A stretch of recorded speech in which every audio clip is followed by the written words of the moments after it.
Hello, Caitlin. Hi, happy November. Happy November. It's the season where there's harvesting.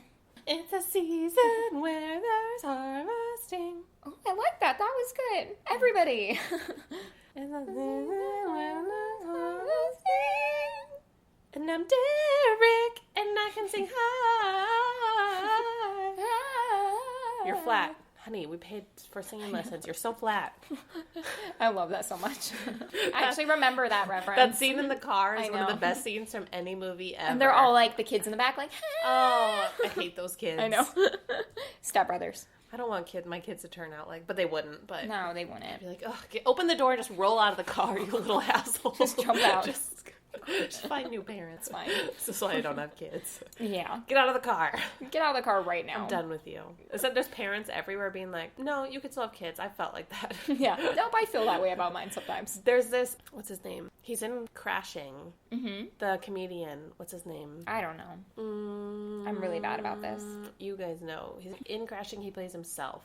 But anyways, he's a comedian, and I watched his stand-up. Because I watched the show, and I like him. So I watched his stand-up, and in the stand-up, he talks about how him and his wife just had a baby, and he's like, it's crazy, because when we're at the hospital, when my wife had the baby, and he's like, every nurse, like 15 different nurses would come in, and they would all talk to us about shaken baby syndrome.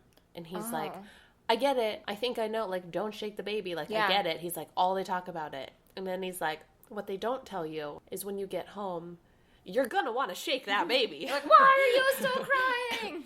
What is his name? It's right there by Pete me. Holmes. Oh. I don't know if I can put a face to that. I'll look him up. He looks goofy. He looks poor goofy. Evan. It's like he throwing Evan under the bus all the time. I was like, oh, you can hold our nephew when we meet him because he was new and we hadn't met him yet, like a new baby.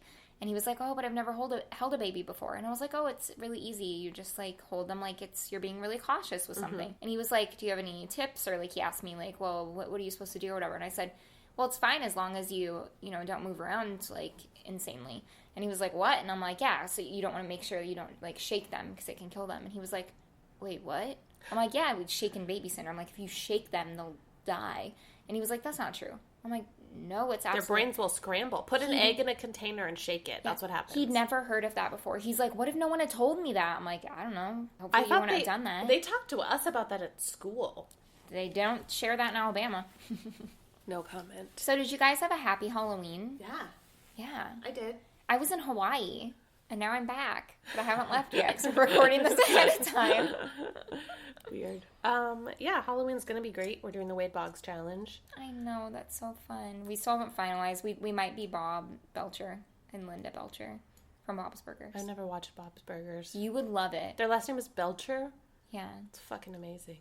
You would love it. The whole thing is puns, and it's not crass, and it's not sexist. It's just like a ridiculous family comedy of puns. Is it on Netflix? What's it on?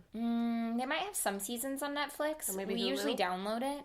It's Hulu. on something. Okay. Yeah, try Hulu and Netflix. It's not on Prime. Okay, I'll give it a shot. It's on one of them. There's 50 people out there right now going, she's never seen Bob's Burgers? It's so good. You would be obsessed with it. The children are hilarious. Like, they're the funniest part almost. Yeah. Well, first, have you watched The Office? Yes. Have you watched Parks and Rec? Yes. Which one do you like better? Parks and Rec or The Office? Yeah. Quotability, The Office, but watching it and feeling sentimental feelings, maybe Parks and Rec. Yeah. I think it's a very unpopular opinion because The Office is so diehard, but That's I think Parks and Rec is a better show. Yeah, I feel more like emotional kind of. Yeah, The Office is more quotable. Yeah. But The Office, but the Parks and Rec, I had like genuine like. We're starting a war. Around. People are in their car right now screaming, fighting with their spouses about which show is better. Probably. Sorry, guys, that we started this. The in your Office. life. No, Parks and Rec. Leslie Knope. Michael Scott. Waffles. Fuck you. Oh, fuck you.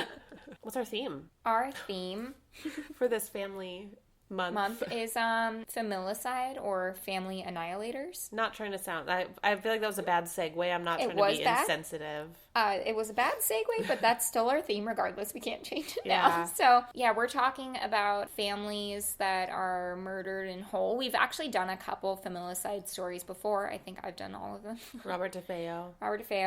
My great-great-grandma, Lillian Strang. Even though she didn't kill her husband, but Yeah. I think it still counts. Yeah. So people who kill their entire families. That's our theme today. And it's weird. It's a very rare thing. Yeah, it is. And I honestly thought it was newer. And there's big cases you guys know, like Powell family, the Watts family. That was really recent. Christian Longo.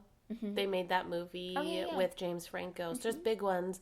But in researching, this goes back to like the 1800s. Yeah, like it's not a new thing. It's something that's been happening since we've documented murder cases. Yeah. But it's weirdly fascinating in the way there's not a lot of research. It's something that I feel like is kind of avoided. It's taboo. And there never seem to be warning signs like there might be. I mean, I'm not saying like not trying to victim, but there's not a lot of warning signs in a lot of cases, but with familicide especially, sometimes it's... Or the other thing that's hard with this is like behind, and I'm sure you guys have this in your own family, behind closed doors. Like my parents might be one, you know, your parents are nice when your friends come over, but then when your friends leave, they yell at you. I'm not saying but there's behind closed doors, families are different people and you never know what's going on. So that's like, it's just crazy and I not was reading, studied. And when I was reading, like some people have tried to do panels and some like light research and stuff, but it's not something that's like as studied as like some other type of murder. But people say that the warning sign is prior similar issues. Okay, duh. Yeah. Like I feel like that's a cop out of a warning sign. But those are also things you don't, it's like the Lars Matank case, right? That I talked about. Everyone was like, he acted normal.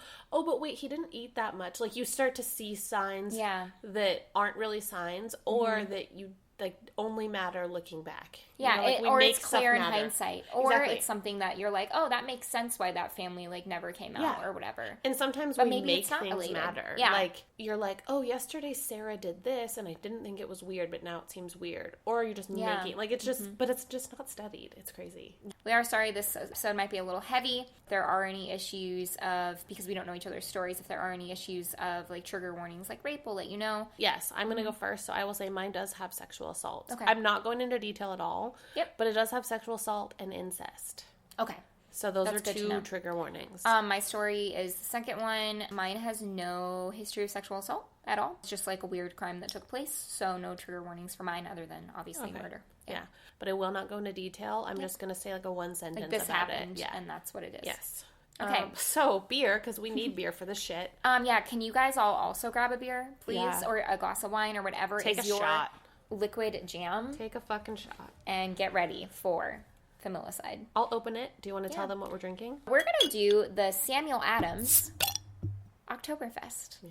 So this is, everyone knows Samuel Adams Brewing Co. It's one of those large craft breweries. Oh, inside of the cap says cheers. Oh, I like that. Yeah, we haven't had a ton of well-known craft, like large corporate craft breweries. We usually do kind of smaller ones. So we thought it'd be fun to do a couple more well-known beers. That's pretty good. Yeah. It's very flavorful. It's a little sweet, but it's good. I like the aftertaste a lot. Yeah. The aftertaste reminds me of crackers or something. It's really easy to drink. It tastes autumnal. It's better than Lean and Kugels. Did you guys listen to our Halloween episode? Did you like it? We shit on Lean and Kugels again, kind of. Yeah, a little bit. It wasn't that bad this time, but we're sorry if you love it. We still aren't obsessed with it. This is very drinkable. If you just want a light Oktoberfest that you can just like sip on and you're not a huge beer person, I mean, this tastes like beer, but it's not going to be like super hoppy and make you be like, ah! It's very drinkable. Yeah. It is a little too sweet for me, but I don't hate it. I like the sweetness. I think it's okay. I'm ready. Okay. So like I said, trigger warning, sexual assault and incest, but no detail. So my sources, All That's Interesting, an article by Kara Goldfarb. Okay, it's fine. That's fine. The Encyclopedia of Arkansas.net. Oh, how cute. And the Clark Prosecutor site. I read the transcripts. Oh, I love reading the transcripts. Me too. So I'm going to talk about Ronald Gene Simmons. Have you ever heard of him? Gene Simmons?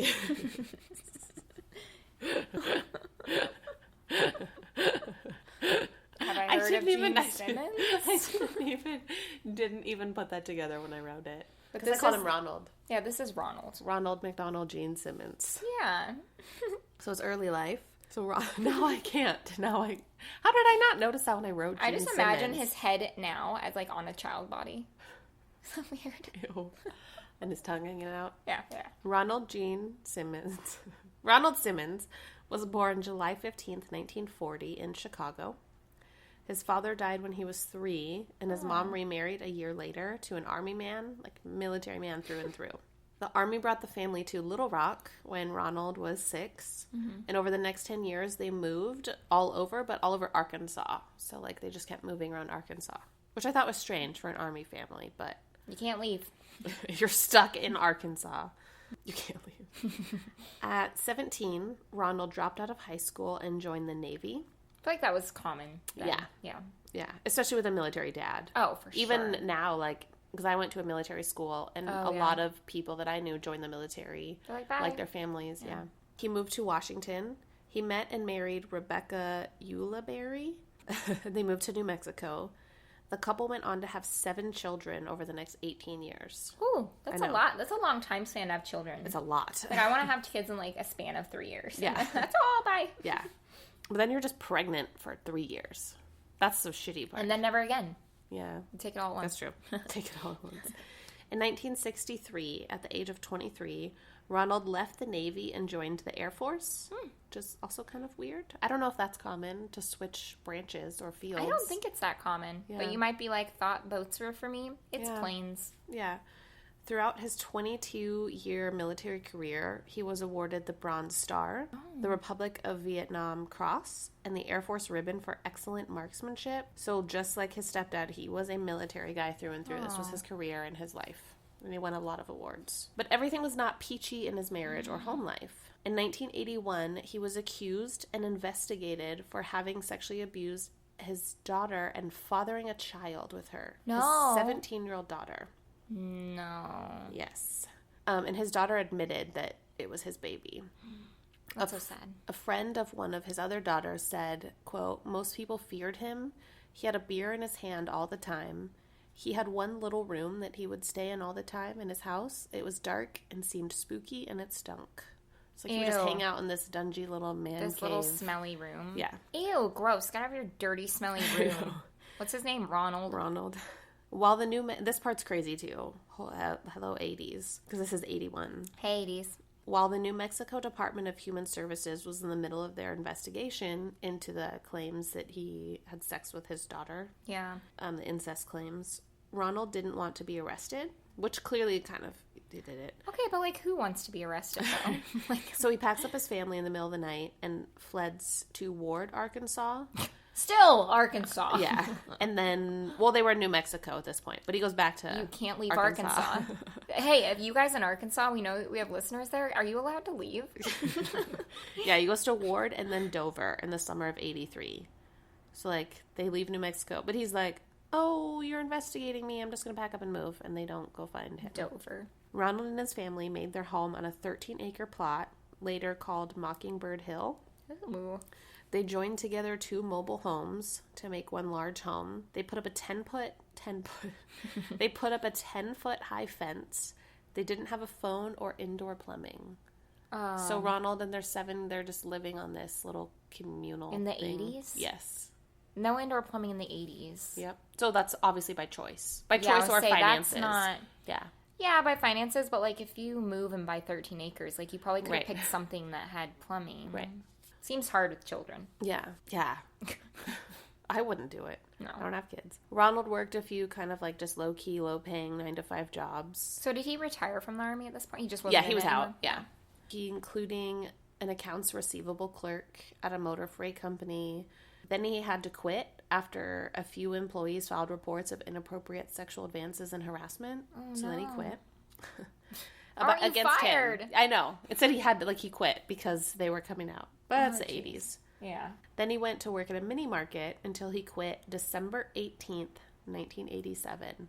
Just a few days before he would go on a killing spree. Oh my gosh. So right before Christmas 1987.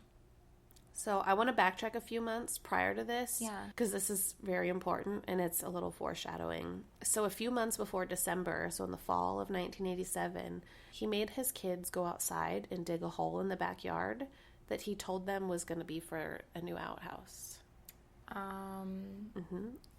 If you mean that the little hole is a new house for bodies. Yeah. An outside Foreshadowing. house. No.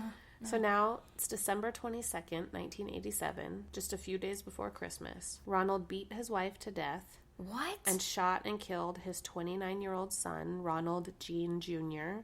Oh. He strangled his 3-year-old granddaughter.